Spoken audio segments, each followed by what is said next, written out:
Hey there, Brian Goulet of the Goulet Pen Company and Ink Nouveau, and I've been playing around a little bit with the Pilot Iroshizuku Shin-Kai. It's one of their most recent 3 inks that came out to complete the line of 24 ink colors. It's a blue-black, which, if you're familiar with the Iroshizuku inks already, Tsuki-yo was kind of the blue-black of the series, but that color is just a little bit more navy. This Shin-Kai is a little bit more of a true blue-black. So I'm going to show you that ink, compare it a little bit to Tsuki-yo and some other inks I think it's close to, and show you some of the properties of this ink.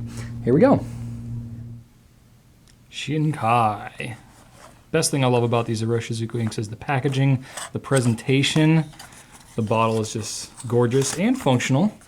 You know, if you've seen any of my other Iroshizuku reviews, I got a few of them floating around out there. I go on and on about the packaging, so I'll forego that a little bit on this one. Shin-Kai is the blue-black in the series of Iroshizuku. Here's a bottle, nice heavy weight, little dip in the bottom, neat stuff.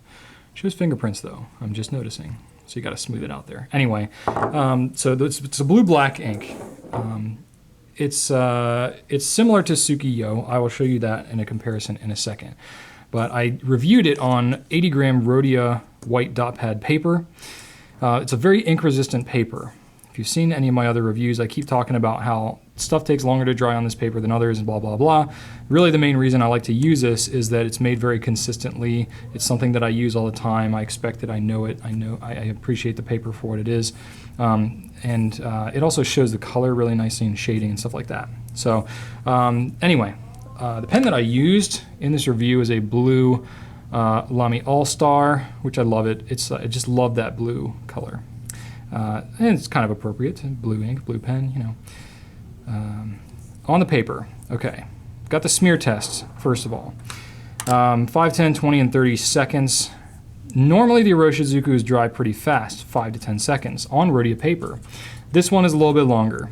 It kind of let me down just a little bit. You know, I really had high hopes because I know that blue blacks and blacks in particular are harder to have dry quickly.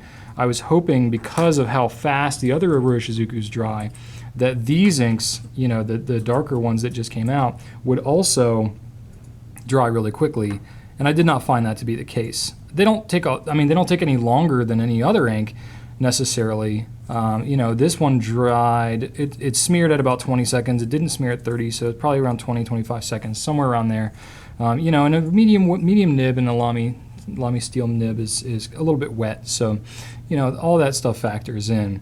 But I was really hoping for like a 10-second dry time. I didn't get that, so it was a little bit of a downer, but you know, everything else about this ink was pretty pleasing to me. I wasn't expecting a lot of water resistance because none of the Iroshizukus are particularly water resistant. But it is, you know, if you drop something on it, you're still going to be able to read it. So it's not like if you drop or smear something on it that it's completely unreadable.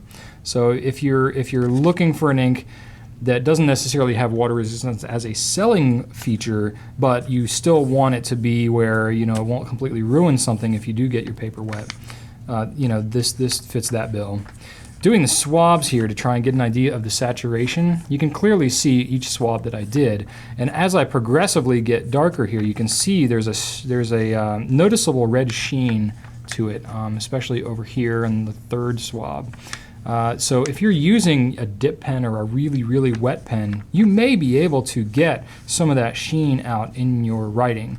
Now, they don't advertise that, or I don't believe it's any kind of pigment or anything. I don't really know how that sheen happens, but I know that the sheening inks are a desirable trait for a lot of fountain pen users.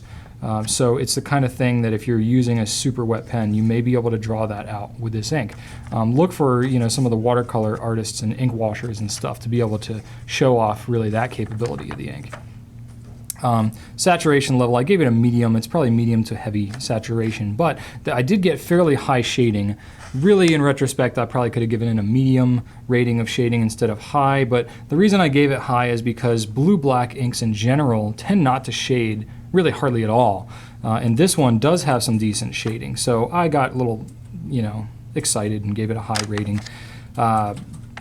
Ease of cleaning, I gave it easy. It does clean pretty easy out of the pen, especially factoring in, you know, how dark it is. It's got the little red sheen, which still cleans out of the pen easily.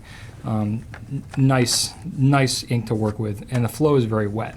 It's very wet, very smooth. That the Iroshizukus are really known for, and this did not disappoint. You're writing with it, and it just comes out of the pen almost effortlessly. And then I did write with a Lamy Steel Extra Fine as well as a Broad.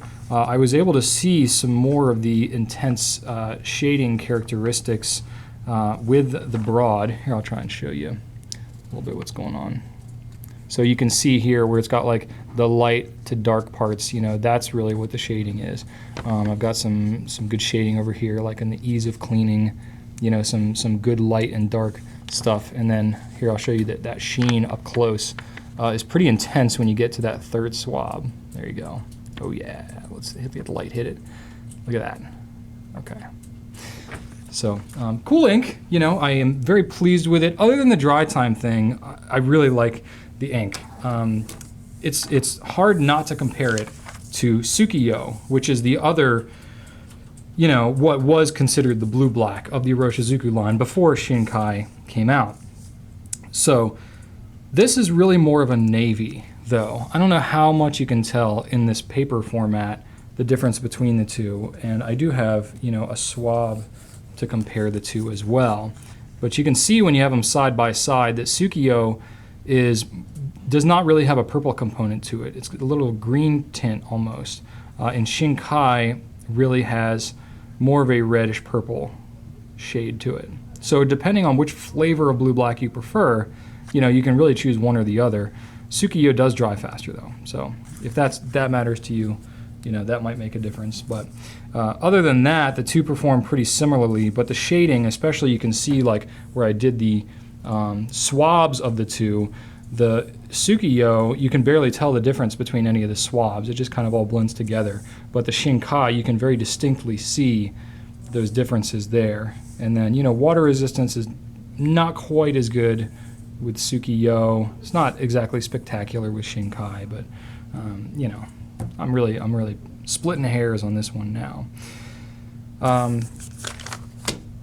I did test it on some other papers. I did it on HP 24-pound laser jet paper, which I've used in some of my other reviews. It's not quite as ink resistant as the Rhodia, but still, you know, it's a laser paper. It's ink resistant more so than an inkjet paper. I did two different sets of my little tick marks with the dry time here, mainly because the first one I did, you know, it wasn't dry even still at 30 seconds, but I felt like I had kind of a heavy hand while I was doing it. So I did it again, and it was mostly dry at around 25 seconds, which usually I would expect it to be a little drier, dry a little sooner than the Rhodia paper that I just showed you, but it was about the same on this HP paper. So maybe there's some kind of component, maybe that sheen component to it, you know, because there is kind of more of a periwinkle color that smears. So it could be there's just some dye component that's in this ink that tends to take a little longer to dry, because you can see that the root, you know, the main color, the darker blue color, stays put, but it's just kind of a lighter blue that smears away. So, you know, if you're using it on pretty much any ink-resistant paper, you can expect the dry time is going to be a little bit. And then I used it on some cheaper paper, some Mead College Rule stuff that really dries, you know, very quickly, under 5 seconds. So if you're using a really absorbent paper, really junky paper, it holds pretty tight to the line. It doesn't feather too bad, well, really at all. It spreads a little bit, you know, it kind of spreads out, but it doesn't feather and look all crazy, even on this not so awesome paper. And then on the back, it bled through a little bit. You know, that's come to be expected with this kind of paper. So it's not, you know, supernatural bleed resistant properties, but it's probably better than most, especially in a wetter pen like this, that you know, it will perform fairly admirably, especially if you're using an extra fine nib, something very small. It will perform pretty well on cheaper paper. The neat thing about this ink, though, is it looks very different. If you're opening up the bottle for the first time, it's a very bright blue. So you ink it up in your pen and it looks bright blue. If you're looking at it only by the ink color in the bottle, you might be kind of deceived as to what color you might actually get. And then when you do use it on the paper, you're going to notice that it looks an even different color still. Not quite as bright blue as what was on there, but it doesn't look quite as dark. It looks like a very, you know, kind of bright blue with more of a periwinkle kind of quality to it. And then as it dries, it really kind of darkens up and changes to that nice blue-black, that true blue-black tone. So really interesting. If you're you know, ever freaked out by inks kind of changing color from being dry to wet, this is one of those more extreme differences that I see in terms of what it looks like after it's dried versus being wet. And you can see here, I'll do it right next to it. Look how different that blue looks when it's wet versus when it's dry. It's really quite a difference. So it's something that you have to just be aware of and recognize that, you know, after 10 seconds or so, it's going to look very different. You can see it's even kind of darkening up as I'm talking here. I'll do another fresh one. Looks much brighter. Really doesn't mean anything. It's just, you know, whatever is absorbing or you know, evaporating out of the ink is kind of changing the color a little bit. But this is the color it's supposed to be. It just looks brighter when you first put it down. Not really anything that's a big deal. I just thought it was interesting and something worth pointing out. So it's time to compare. Oh, I'm still very zoomed in. Okay. So here's Shin-Kai. It's inevitable. It's going to be, you know, compared to Tsuki-yo, which I already talked about. But Tsuki-yo is a little bit more of a navy color. Some other similar ones. Diamine Blue Black is not quite as reddish purple, a little bit darker, but it's something that's fairly close. Sailor Gentle Blue Black is actually fairly close. Doesn't shade quite as much, and it's a little bit darker, but in terms of the hue of the blue, it's very, very similar to Shin-Kai. Some other ones that aren't necessarily a dead-on match, but I thought, you know, are popular blue blacks that are worth at least comparing so you can get an idea. Noodler's Bad Belted Kingfisher, very, very dark, saturated, you know, not that close to Shin-Kai. Noodler's 54th Massachusetts is a darker, more of a gray color, not super close to Shin-Kai either, but you know, it's also a very popular blue black that you may be aware of. Diamine Midnight, not too far off. It's closer than some of the other ones, but it probably has more of a purple tone to it. Scribal Workshop Cryptid Siren is kind of more of a purple tone as well. Diamine Indigo. Indigo is fairly close to Shin-Kai. You know, between Indigo and the Sailor Blue Black, those ones are some of the closer ones.